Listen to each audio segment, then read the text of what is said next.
देखते हैं?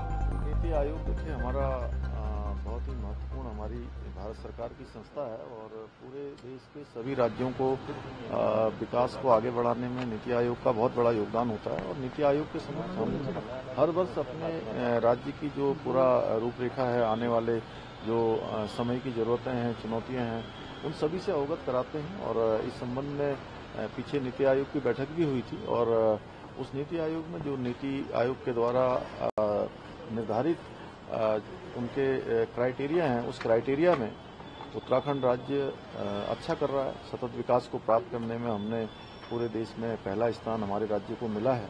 और हमारा प्रयास है कि आगे भी जैसे नदियों को जोड़ने के कार्यक्रम हैं, वनाग्नि है, और देश के अंदर सभी राज्यों की अपनी अपनी अलग प्रकार की चुनौतियां हैं।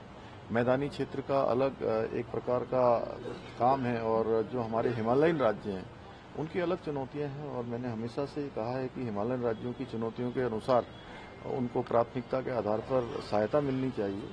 और इसके साथ ही जो राज्य के अंदर हमारी जितनी संख्या है निवासियों की, उसके कम से कम 10 गुना से ज्यादा लोग जो है पूरे देश भर के आते हैं, तो उसके आधार पर भी हमारा आकलन किया जाना चाहिए, हमको सहायता मिलनी चाहिए। और जो हमारा डिजास्टर मैनेजमेंट का सिस्टम है वो और अच्छा होना चाहिए। भारत सरकार को, नीति आयोग को हमारी उसमें मदद करनी चाहिए।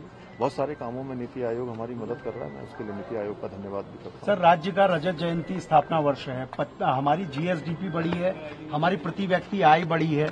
ये कितना बड़ा अचीवमेंट एक छोटे हिल स्टेट के लिए देखते हैं? हमारे प्रधानमंत्री जी ने जो बाबा केदार के प्रांगण से, केदार धाम से, उनके मुख से निकले हुए सब कि 21वीं सदी का तीसरा दशक उत्तराखंड का दशक होगा, हम उस दिशा में बढ़ रहे हैं। उसी का परिणाम है कि हमारी जीएसडीपी भी बढ़ रही है, हमारी जो बेरोजगारी दर है वह भी कम हो रही है। हम बहुत सारे जैसे स्टार्टअप के क्षेत्र में पहले हम केवल अचीवर्स की श्रेणी में थे, आज हम लीडर्स की श्रेणी में आ गए हैं। निवेश करने वाले राज्यों में भी हमारा स्थान देश के प्रमुख राज्यों में आ रहा है।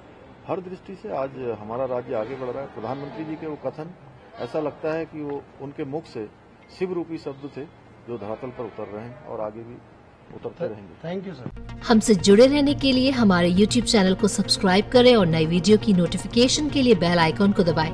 अगर आप ये वीडियो Facebook पर देख रहे हैं तो लाइक जरूर करें और ज्यादा से ज्यादा शेयर करें। धन्यवाद।